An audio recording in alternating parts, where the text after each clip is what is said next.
On the night of June 11th, 1962, a prison guard shined his flashlight into 3 cells on Alcatraz Island. In each bed, a head rested peacefully under the blanket. The guard moved on. He had no idea he was looking at painted plaster, soap, and real human hair, and that the men who built them were already gone. By morning, 3 of America's most dangerous inmates had vanished from an island prison surrounded by freezing, shark-rumored waters. To this day, the United States government has never definitively closed the case, and in just a few months, the active warrant for these men is finally set to expire. Alcatraz was built to be escape-proof.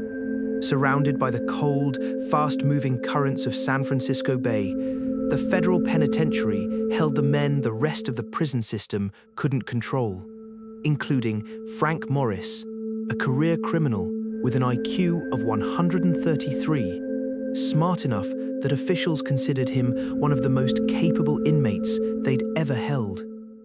Morris arrived in 1960. Soon after, brothers John and Clarence Anglin were transferred in too, bank robbers from a poor Georgia farming family, both with a long history of escape attempts of their own. The 3 men already knew each other from prior stints behind bars.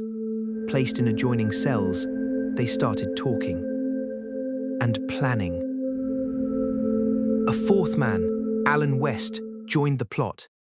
Together, using stolen spoons and a makeshift drill built from a vacuum cleaner motor, they began digging through the walls of their cells, hidden behind cardboard grates painted to look like ventilation covers.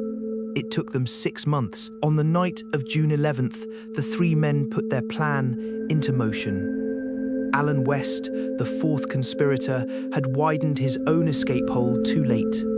By the time he tried to break free, the cement around his vent had hardened again, and he couldn't get through. He was left behind, alone, as his 3 friends disappeared into the dark.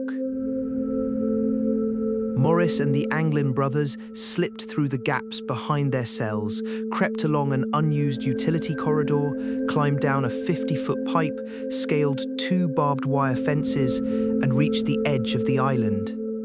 There, they inflated a raft they'd built themselves, using more than 50 stolen raincoats, sealed and glued together by hand.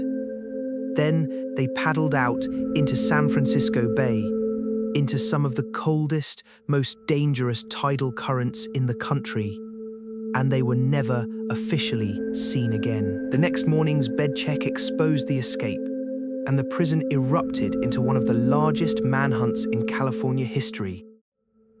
Investigators found the men's makeshift raft washed up on a nearby island, along with a soggy plastic bag stuffed with family photos and addresses, items the men had clearly intended to keep with them. No bodies were ever found, no confirmed sighting was ever fully verified. For years afterward, the Anglin family quietly reported strange happenings. Anonymous flowers sent to their mother every single Mother's Day until her death, and unusual visitors at family funerals that nobody could identify. In 1979, the FBI officially closed its case, concluding the men had most likely drowned in the bay's brutal currents. But the US Marshals Service disagreed enough to keep the file open, and decades later, the case still hadn't been put fully to rest. In 2013, a letter arrived at a San Francisco police station.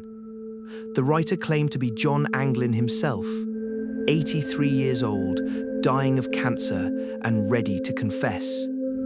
The letter said all 3 men had made it that night, that Frank Morris had died in 2008 and Clarence in 2011, and that John was the last one left.